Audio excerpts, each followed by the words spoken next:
One second. Okay.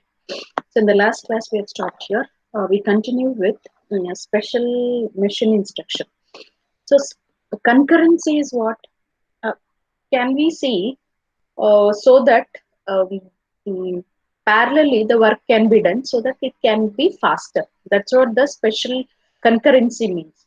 So in concurrency, for that reason, there are some machine instructions where we can do parallelly some work. So that's what special machine instruction. Special means what? Only used for concurrency, doing work parallelly. Okay. So now let us see what are all those special machine instruction. Normally, access to memory location excludes any other access to that same location. So how do we access the location, memory location? So that is a other processors, any other things are excluded. Hence, processor designers have proposed several machine instructions that carry out two actions automatically.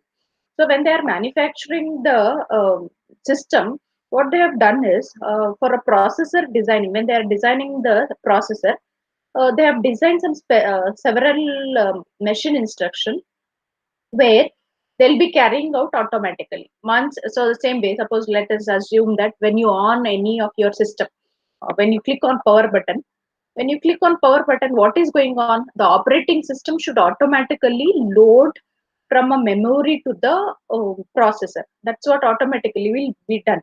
Similarly, some instructions will be done automatically. That is an instruction in a single step and not interrupted. That's what here. Until unless once you on the power button, automatically without any interruption, whatever is there in the OS memory will be loaded into the processor. Such as, take some example. They have given some example here, such as read and write. So when you are reading and writing automatically, that will be done. Or reading and testing. Other options is either you are reading as well as testing of a single memory location with one instruction fetch cycle. So we have seen fetch cycle in our earlier classes. What is fetch? Taking the value from a memory. During execution instruction, access to memory location is blocked for any other instruction referring that location. So what it means is, so suppose there is one memory location, let us assume A, and you are using that memory location A for execution when you are executing some process, some program. So that will be blocked for other process from using this memory A. So for that reason, the two commonly implemented instructions are explained below. So there are two such type of special machine instructions. So we'll see one by one. The first one is compare and swap instruction. So what is this compare and swap instruction? They'll compare. So the meaning of dictionary meaning of compare is start comparing the value which you have in your current thing and what is there in memory. So take an example, your passwords for any Gmail or anything. So starting first time you will be giving the password that will be saved in a memory, and next time when you are using anything that will be compared with your entered pin. If that is matching, the first time what you have given pin number and next time when you are using anything, let us take ATM, when you are using next time ATM, when you enter the pin, that will be compared with your pin entered the first time. If it is matching, then only you can proceed or else come out. That's what here compare means. Swap means what?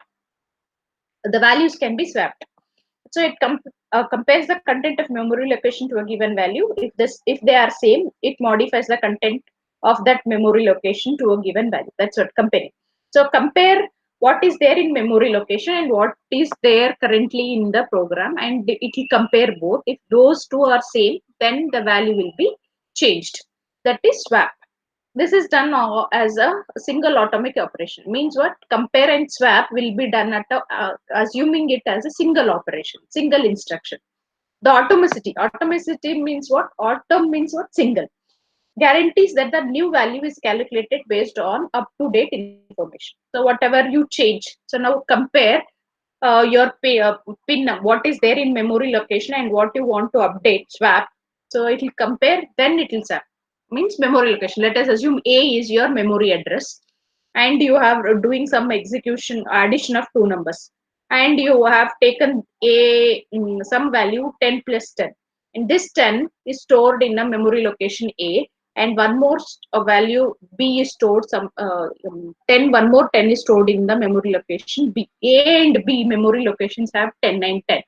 Now it will see whether what values you're taking is correct or not. Then it will add 10 A and B, then it will store back. That's what here it means. The result of the operation must indicate whether it is performed substitution. This can be done either a simple Boolean response or by returning the value read from the memory location. That was one way, compare and swap. One more is exchange instruction. The instruction exchanged the content of the register with that of a memory location. So what is register? Register means small temporary memory. And what is RAM, hard disk, where it is also memory, but it is huge. That's what exchange instruction. So use of special machine instruction to enforce mutual exclusion has number of advantages. So it is applicable to any number of processor on either the single processor or multi-processor sharing main memory. So either it is a single processor, or if you have a multiple processor system, even in that case, exchange of instruction will be keeping on, because memory is one place where we keep all our data, and to make it faster, part of the memory location will be stored in a register. Why we store in a register? So that the information shared between your processor and register will be faster. That's why we store. So that is a place where we are using that special machine instruction for a exchange instruction. That's what it explains here. Whatever is there in memory location for temporary being, it is being stored in a register. Where is register? Register is in a CPU. So that's what here the advantages of having a special machine instruction to enforce mutual exclusion is. First one is either it can be a single processor or multi-processor. Sharing of main memory is done. It is simple and therefore easy to verify. And because it is very simple, it will be very easy for us to verify. If it can be used to support multiple critical section, each critical section can be defined by its own. Critical section means part of your code. Sometimes you may say it is very critical. That's what here it means. So there are some, along with advantage, even we have a disadvantage of having a special machine instruction. One is busy wait is employed and starvation is possible. Busy wait employed is what? Thus, while the process is waiting for access to a critical section, it continues consume processor time. So busy in waiting. Suppose one person is saying I'm busy, busy, busy. How long it keeps? Other person cannot be using that particular section. So then this is one disadvantage of having like that. So one more is starvation is possible. Starvation, meaning of starvation means what? We have seen priority queue. If I have a lower priority, only higher priority will be executed. Lower priority it keeps waiting, waiting, waiting, waiting. So then it will be, then that type of thing, waiting, long time waiting is called as a starvation. When a process leaves the critical section and more than one processor is waiting, the selection of waiting process is arbitrary. Thus, some process could indefinitely be denied access. These are the two disadvantages if we have a machine special machine instruction. So along with this, we have one more thing called as a deadlock is possible. What do we mean by deadlock?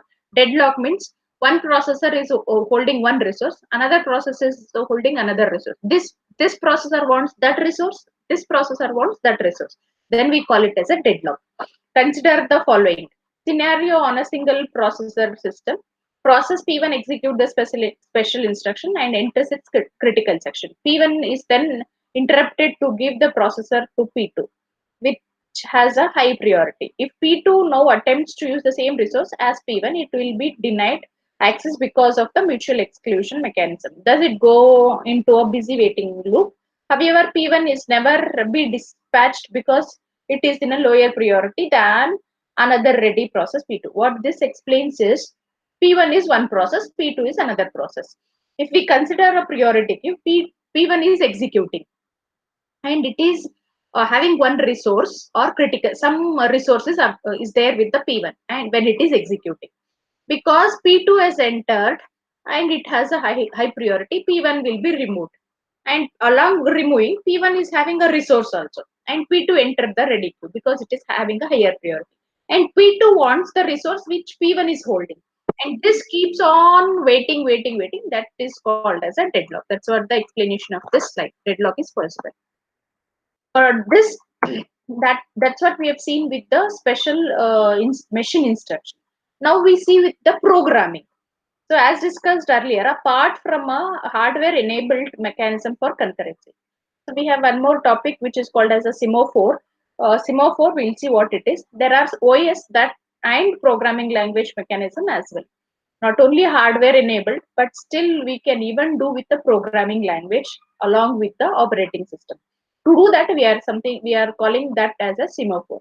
Semaphore is one such mechanism for providing concurrency.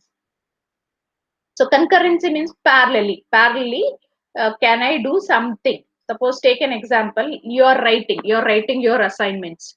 So just writing the assignment, sometimes you will be feeling bored. Then what you'll be doing? You'll on your some songs and keep writing. Then what is that parallel work? You're listening as well as writing the assignment. So that is what is called as a concurrency. Concurrently, you're doing two work. What two works you're doing? Listening the song as well as writing the assignment. That is what concurrency is. Concurrency can be done in two ways. One is a special mechanism instruction or using a programming language. So that's what semaphore is, an integral value used for signaling among process. So signal means I'll give a signal saying that okay, it is started or it is ended, or you can increment or you can decrement or initialized. So these are signals you give. So what the semaphore will be giving, integral value used for signaling among the process. Only three options are available for semaphore, or may be performed on the semaphore, all of which are atomic. Atomic means what? Single. The three operations, what are those? Either the semaphore can initialize, or it can decrement or increment. So the decrement operation is called as a blocking of a process. Means what? One resource is used. Suppose let us take as one example. You people want to go for a dinner, and you'll block one table in that hotel. Means what? You're blocking. Same way here, the decrement operation means blocking. After you go half, then it will be automatically unblocked. That is what is called as an increment. The fundamental principle is two or more processes can cooperate by means of simple signal. So both of you and your friend. So both of you, what you'll say? I'll write Java for 1 hour. After Java, one more will be writing OS. Means you have both of you will be in a signal saying that 1 hour I'll write, 1 hour you'll write. So like that, that's what is a semaphore is doing, such that the process can be forced to stop at a specific place until it is receiving a specific signal. For signaling, special variable called as a semaphores are used. For signal means what? Uh, Giving some signals, we are using some semaphore special variables. What are those special variables? We'll see that. To transmit a signal via semaphore, S. S is what? Semaphore. A process executes a primitive sim signal. So there are two built-in functions where used for signaling. Means what? Whether I should block this resource or I should not block. So take an example. We have one printer and five people want to use the same printer. Then what is the option we can do? For all five people, 10 minutes we can block. First person have to use 10 minutes and that printer will be blocked. Until 10 minutes, no other four persons can be used. To do that, we have two built-in functions called as a sim signal and a wait signal. So we see what is this. To receive a signal via semaphore S, a process executes primitive sim wait. That's what. Either wait or execute. So that's what here, giving the signal, sim signal and a sim wait. If the corresponding signal has not yet been transmitted, the process is suspended until the transmission takes place. So this explanation is same what I've explained. One printer is there, five persons are there. Each person will be given 10 minutes. So when I say, if suppose if it is a starting and no one is using printer, all four will be in a suspended state. Means they're not using. Once if one person started using 10 minutes, that printer will be blocked for that person. So no other fours cannot be used. Other four person cannot be used. The same way here we are using here. Same way, that is what the semaphore is doing.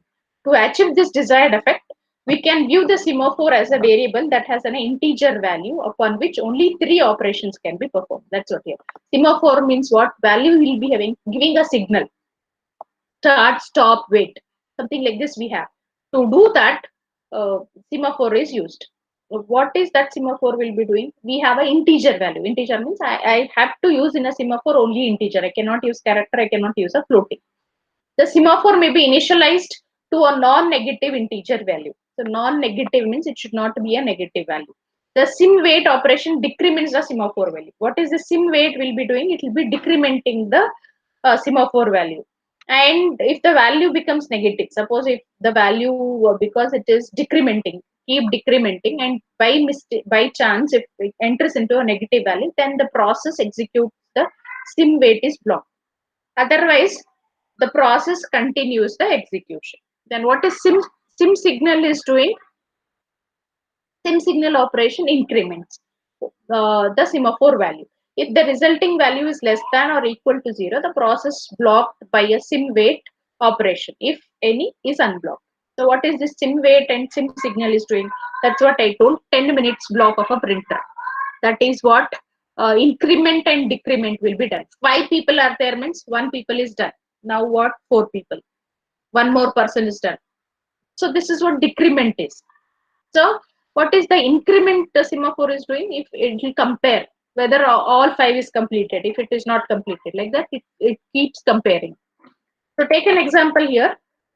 We have a small code, structure semaphore. What is there here in structure? I think you'll be knowing what is a structure. I'll not be explaining what is structure. Structure semaphore, a semaphore, a small structure is being done.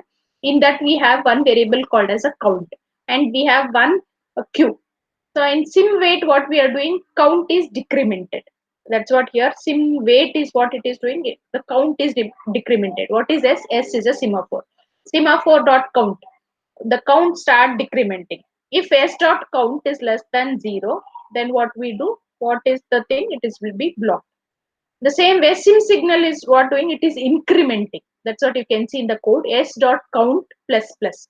What is that plus plus is doing? You will be knowing it is a increment. So it will compare with the count whether it is less than or equal to 0. Then it checks whether it should be removed or it should be there. That's what here sim wait is what? Decrement. Sim signal is used for incrementing. For what? Semaphores. The same thing is explained here. From the definition of semaphore, it has been observed that before process decrements a semaphore, it is not possible to know whether the process will get blocked or not. So whether increment or decrement we use, by the definition we know that whether it can be incremented, decremented, or initialized. That's what the semaphore is doing. What semaphore is doing? Either it can be initialized, either it can be incremented, or it can be decremented. Suppose if I am decrementing, then I'll not be initially, I will not know whether I'll be blocked or not blocked. That is one problem. After process increments, a process increments a semaphore and another process gets woke up. Both process continues continue runningly concurrently. There is no way to know which process will continue immediately or uniprocess system. So I'll not be knowing if two processors are using, if I'm not blocking. Suppose you say that I am not blocking the printer and 2 people are using remotely. If it is manually, it is not possible for unknowing. If it is remotely, even I give printer option, another person also give printer option, then it will not be knowing who has given. That's what here the second one says. When you signal a semaphore, you don't necessarily know whether any process is waiting, so the number of unblocked process may be 0 or more. Same way here we have one more thing called as a binary semaphore. What do we mean by binary? Binary means I'll be having only 2 digits. Binary, either true or false. Same way in semaphore, what we do is either 0 or 1. That's what is called as a binary semaphore. What is semaphore? Semaphore means semaphore is used for concurrently parallelly running. So semaphore, what are the 3 works semaphore will be doing? Initialize, increment, decrement. These are the 3 only operations where semaphore can be done. Same way now binary semaphore. What is binary means? Binary means true or false. So true or false in system language, what we do, 0 or 1. Okay. There is a stricter version of semaphore that is what is called as a binary semaphore. It is defined by three operation uh, as below and explained using the code segment.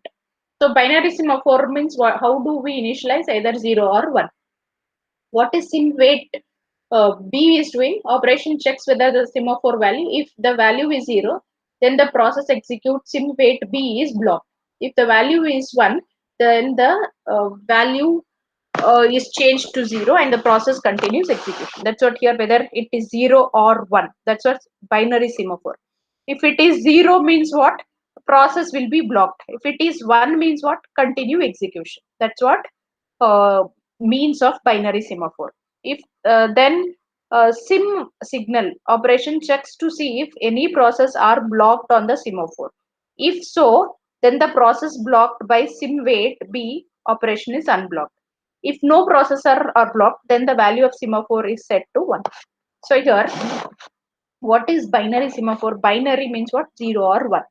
Either I should check whether it is blocked. If it is blocked, if where in which case when I am using the built-in function sim wait, and in that case we check whether the value is 0 or 1.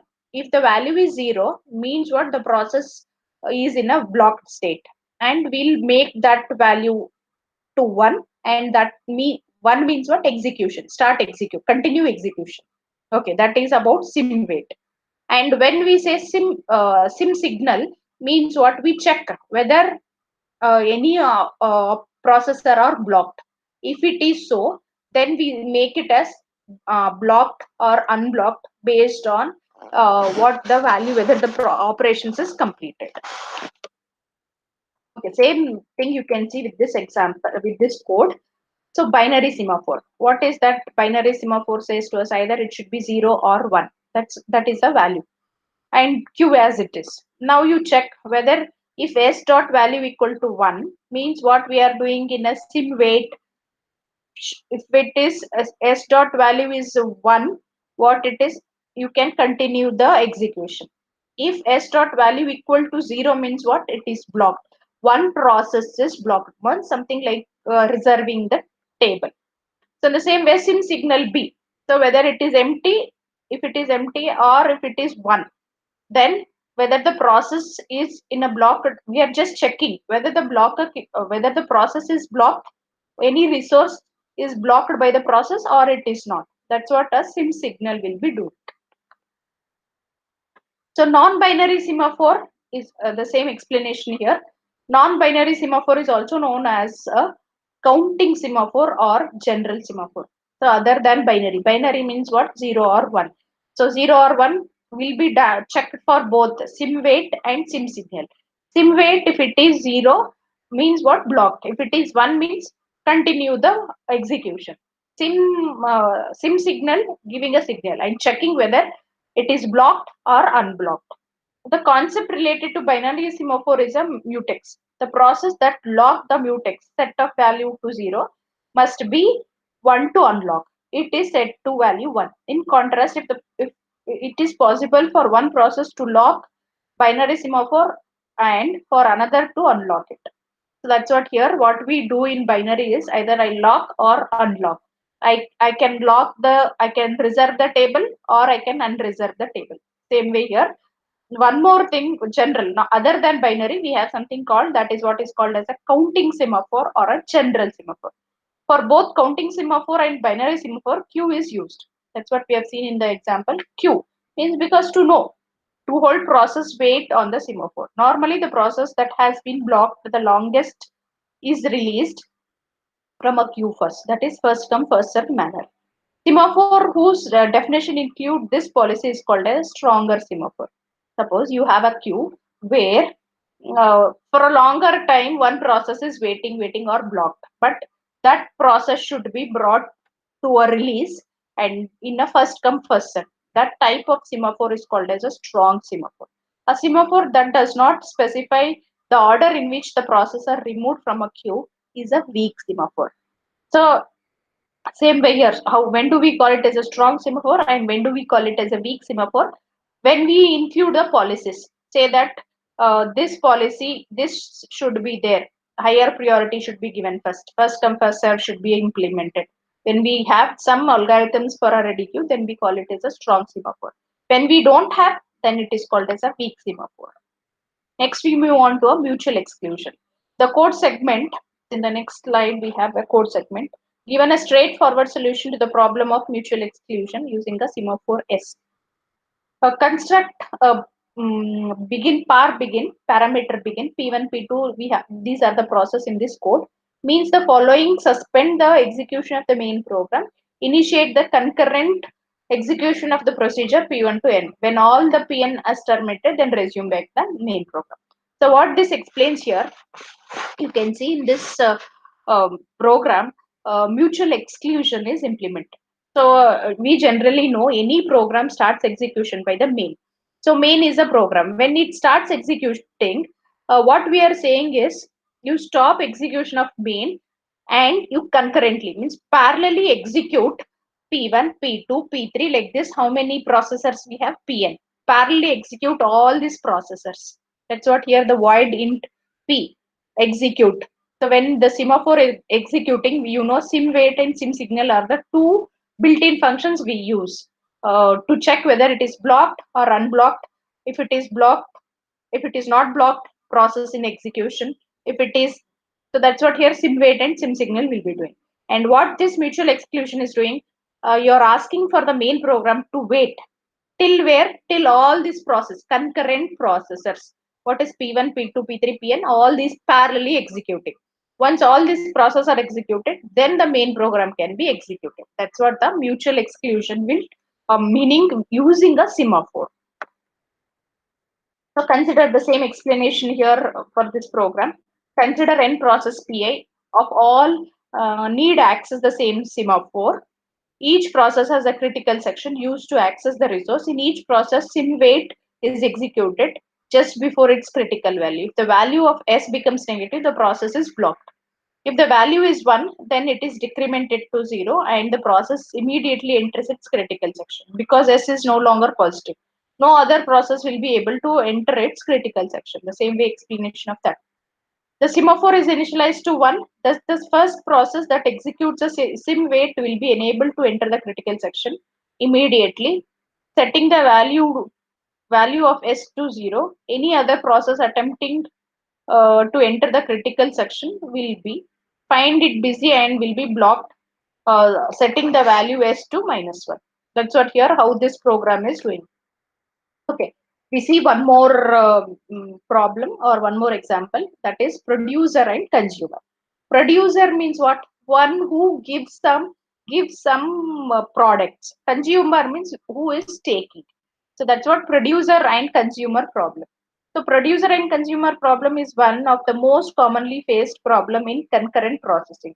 The general statement is that there is one or more producer generating some type of data. So that's what producer means what? One who generates, one who gives something to consumer. So with respect to semaphore, we may say it is a record, character, or anything, something related to data, and place these in a buffer. What is producer is what is the consumer and producer says to us is there are one or more producers generating some type of data. Either it may be record or it may be character. And after generating, where they are placing in a buffer. Buffer means temporary memory. There is a single consumer that is taking items out of the buffer one at a time. And suppose let us take there is only one consumer. Consumer means people who is taking. Uh, uh, Single person, single consumer will be there. Means single. At one particular time, only one consumer will be allowed, taking one value by a buffer at one time. So the system to be constrained to prevent the overlap of the buffer operation. So what is here we have to do producer and consumer operation. We should not see to that overlap take place. Overlap of buffer. Buffer means temporary memory. No two people should be using at one particular time same memory. That's what it means. Overlap means no one should use. Two people cannot access the same thing. That is, only one agent or producer or consumer may access the buffer at any one time. That's what. Single person should be using one thing. The problem is to make sure that the producer won't try to add data into the buffer if it is full, and that the consumer won't try to remove data from an empty buffer. That's what here the meaning of why we are restricting is the producer should not add or consumer should not remove. That is the main thing where we say at the same time. If producer is adding data and at the same time consumer is removing the data, then there will be some problem. Yes, that's the reason blocking is required. Same way, taking an example, let us explain here. So you can see, let us assume that the buffer is on an infinite size. Infinite size means there is no restriction. Buffer is infinite. Infinite means there is no limit. And consumer keeps going and producer keeps taking. Then how do you assess which place, what data is there? Then it will becomes difficult. That's what with the example it is explained here. The while true, consider the code segment for a producer and consumer as given below. So you can see producer item you are stored B in. What is that B? It is a array. What is in? It is a pointer. And what is B? A character, taking a values and storing it into a array and increment the array. That is what the producer is doing. And true, until it is true, it keeps doing while loop. And there is no end because it is true. And here come to a consumer, same thing, in and out. And what is there? Whatever is there in W, it should be pushed, popped from a array and placed into the one more array called as a B out. So what is B out? Displaying. That's what consumer. Taking a value, producer means giving a value. These two are infinitely going. Infinitely, there is no stop for this. So the figure 2.6 illustrates the structure of buffer B. The producer can generate items and store them in a buffer as its own speed. Each time an index in is incremented, the consumer produces a similar fashion, but must make sure that it does not attempt to read from an empty buffer. So that's what here consumer, what consumer can do is, there is no value in the buffer, it is empty. Can we read anything from a empty buffer? No. That's what the consumer, we have to take care so that the consumer, no data is there. Take an example. Mhm. uh, what I can give, you don't in your bag you don't have any books, but you want to take without books in your bag. How can we take? That's what a consumer. It should not be empty. There should be some value. At least there should be one book in your bag so that you can remove the bag. That's what here it says. Hence, the consumer makes sure that the producer is head of the consumer. That's what it makes. What we have to try to do is we should see that if I want, I should see that there should not be empty. That's what here you can see infinite, and it keeps going. Infinite buffer for producer and consumer. So in you keep entering, out you don't know whether it is empty or it is full. That's what here this diagram explains you. So, but this can be resolved uh, if we add a realistic restriction on this problem. It can be solved easily using semaphore. The restriction is, instead of taking infinite buffer, consider a finite buffer of size n having a circular storage as shown in the figure. So instead of taking an infinite memory allocation, there is no end. Instead of doing that, say that the memory size, I'll take memory as n, and it should be some circular storage, same way how we have a circular queue. So we can do that. In that case, finite circular buffer for producer and consumer. That's what finite. Finite means what? There is some end. The same thing we can see here, since it will work in a circular manner, the pointer in and out will be considered with the module n. Now the situation would be block on or unblock on. Producer insert is full buffer, consumer remove from a empty buffer. In the same way, unblock consumer, that's what here in item inserted, producer item remove. That's what here we say block or unblock. Now the producer and consumer function can be given as follows. You can see here, and we say till where. So in the earlier example, there were in while loop there was no condition saying that where should I stop. Whereas in this case, we know that where I have to say whether I have reached last, or are there any items in the block, or there are no items in the block. That's what producer and consumer can be checked with this code. That's what about your semaphores. Next, we move on to monitors. So the what do we understand by monitor is, so the monitor is a programming language construct that provides equivalent functionality to that of a semaphore, and it is easier to control. Monitor control has been implemented many programming languages like concurrent Pascal, Pascal plus Java, etc. It has also been implemented as a programming library. So what is this monitor? Monitor means same way you can see now online classes are going on. Whether you're attending, not attending, we don't know.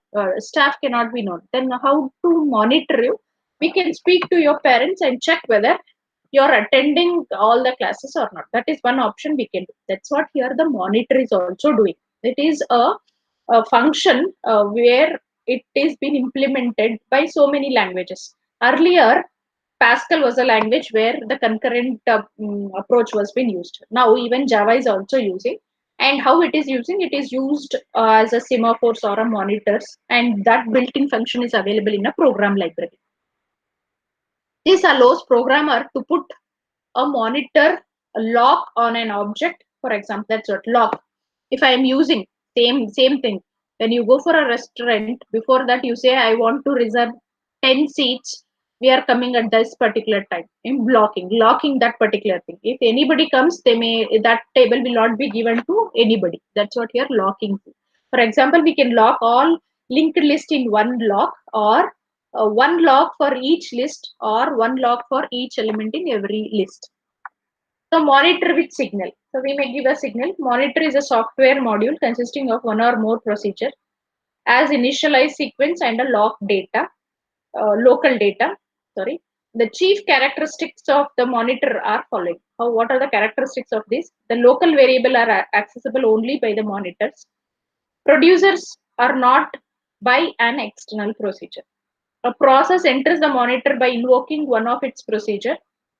Only one process may be executing in the monitor at a time. Any other process that have invoked the monitor are blocked, waiting for a monitor to become available. That's what here. So what it says is process enters the monitor by invoking one of its procedure. So that's what here signals will be given. That's what you can see in the official things. You can see for a door, you'll be having green color in and out. If the person is inside, it will be in a green color. If he is not available inside, then it will be red color. That's what in and out. What it signals you, saying that whether the person is inside, whether the doctor. Let us assume that doctor is inside or not there. Green and red will be indicating whether he is there or not. Same way here, signals will be given. So monitor must include synchronization tool for helping concurrency. So what we do, synchronization. Take an example, synchronization. So you will be watching a movie. The lip movement and the audio, if it is different, then it looks very odd. So then there should be a synchronization between the lip movement of the movie in the movie scenes and the voice. Both should come simultaneously, concurrently. That's what here also same way.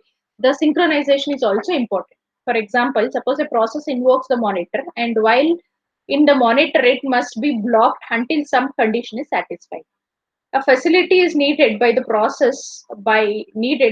the process is not only blocked but release the monitor so that some other person may enter it. That's what. How long you keep using resource? If you have completed, you release the resource. If then so that the other person can use your resource. Later, when the condition is satisfied, the monitor is again available. The process need to be resumed and allowed to re-enter the monitor at the point of its suspension. That's what you can see here, structure of the monitor waiting the area and entering. So the process keeps entering here, and local data, whether the data is available for you, it will be present in a local data, and the condition variable. In a while loop, we give a condition, how long it should be executed. That's where the condition will be present in this condition variable procedure. What is a procedure? How long the procedure 1, procedure 2, like this. How many procedures we have? We have a n number of procedure. And the last one, initialization code. I should keep incrementing, right? How many procedures I have now? K procedures are there. Initially k equal to 1, next increment, next increment, next increment, like that we are using the initializations code also. And this side you can see the conditions waiting. Condition 1, wait. That's what C wait, signal, whether it is a blocked or unblocked, whether if it is blocked, how long, what time. That's what here C wait and the C signal, same way how we have seen in a semaphore. Here it is for a monitoring. So the monitor supports synchronization by use of a condition variable that are contained within the monitor and accessible only with the monitor. Condition variable are special data types in the monitor which are operated on two functions, C wait and a C signal. C wait suspend execution of the call process on condition C. The monitor is now available for use by another process. What is this C wait will be doing?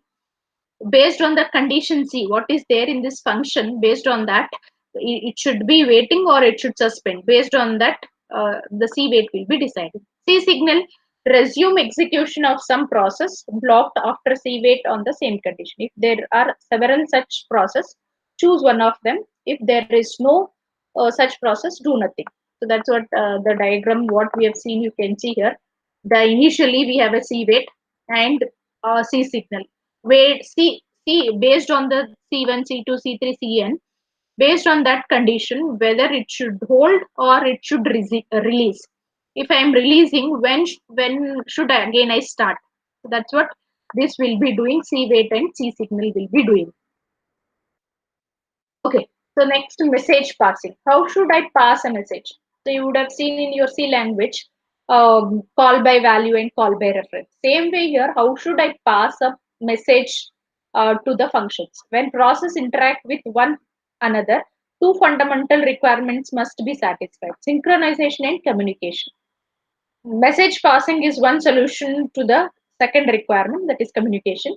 It also works with a shared memory and with distributed system. The actual function of message passing is normally provided in the form of pair primitive, send and receive. So how do we have a communication? That's what you can see in your WhatsApp.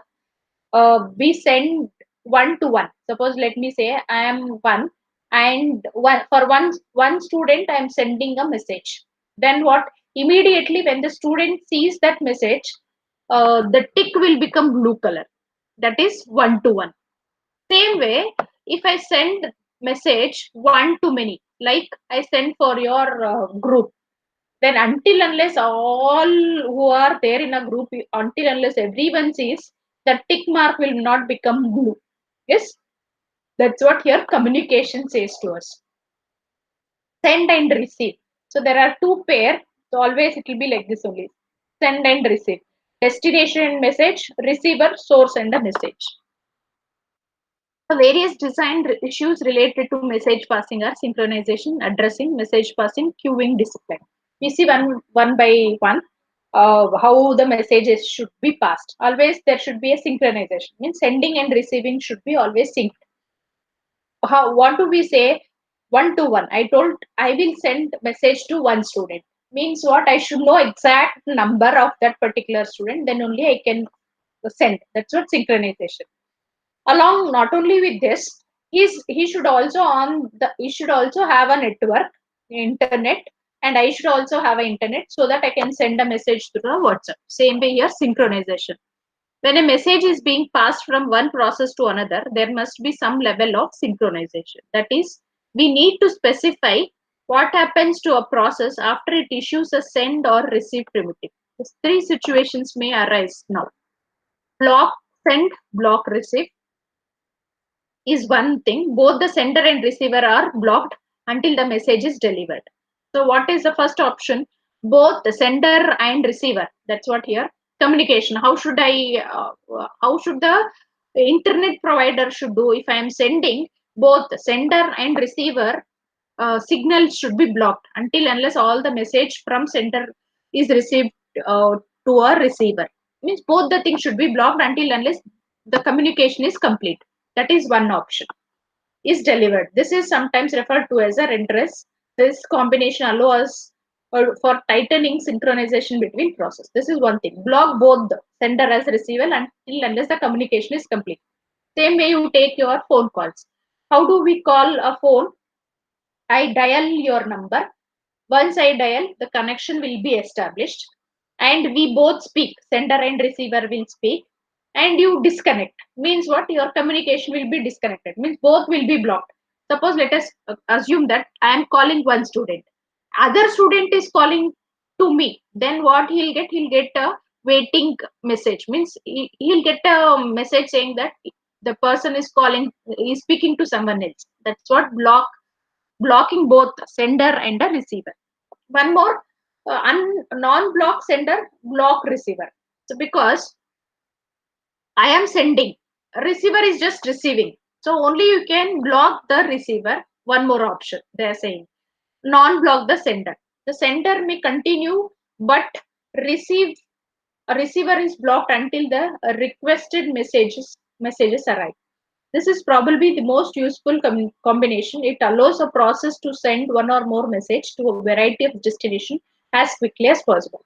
That's what is what is the thing is one to many. If I keep sending, what the that particular group can be blocked. The sender can not required to block. That's what is non-block block the receiver. A process that must receive a message before it can do uh, useful work need to be blocked until such message arrive. So one more is non-block both. Don't block sender, don't block receiver. That's what the third option is. Neither party is required to wait. The non-block sender is most generic and useful in many situations. Till it has problem, an error could lead to a situation in which process repeatedly generate message.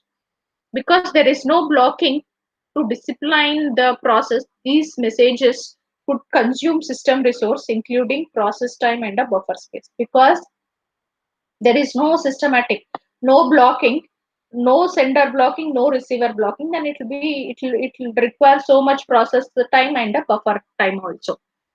As the non-block sense place the burden on the programmer to determine that the message has been received, the received process must employ reply message to acknowledge receipt of the message. Okay, same thing here you can see with a mail.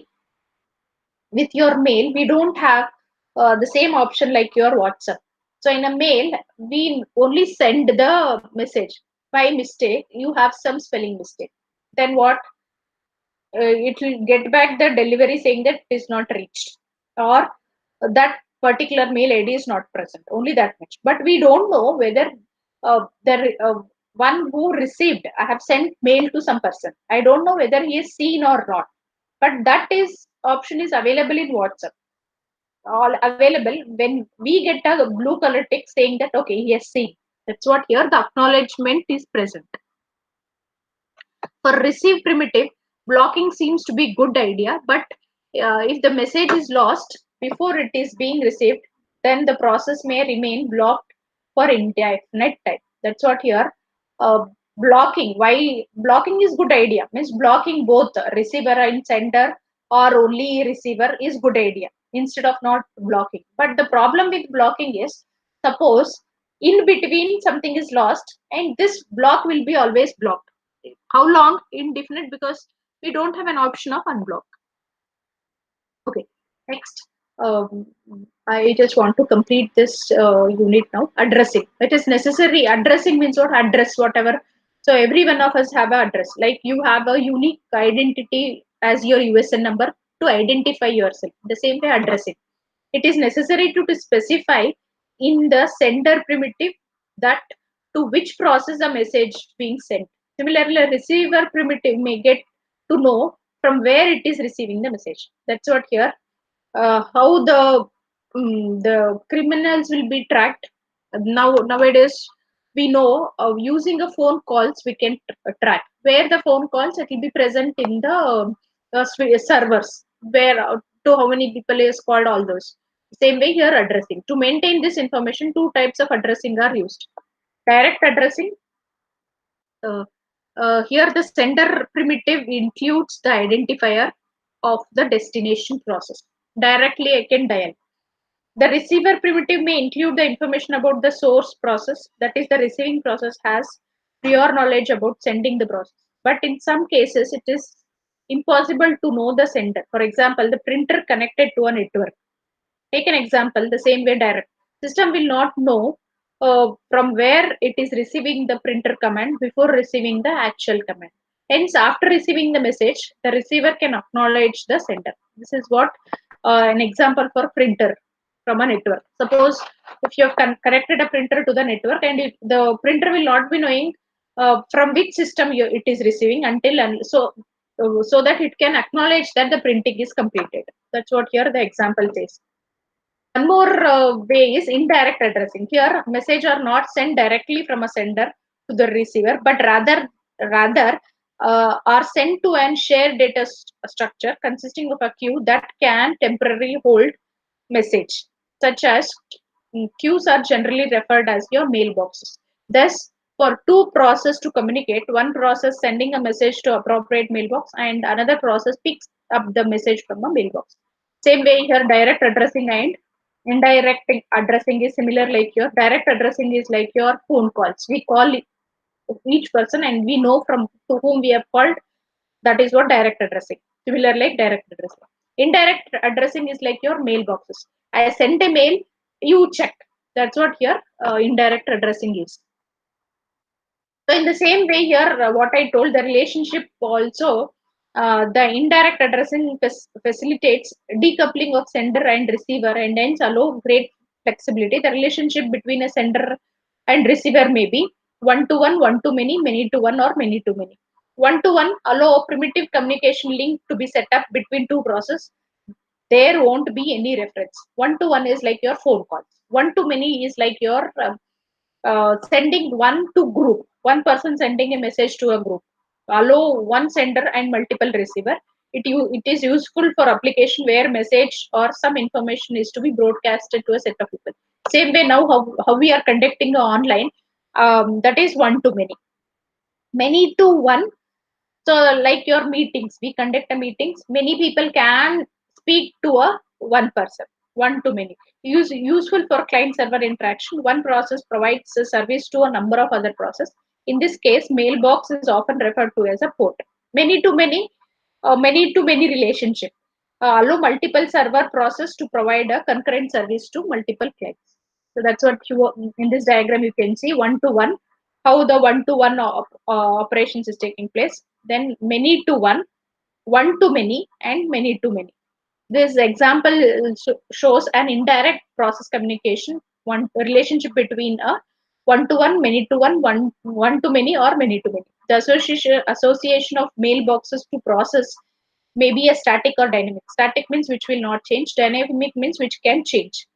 Usually, one to one relationship is static.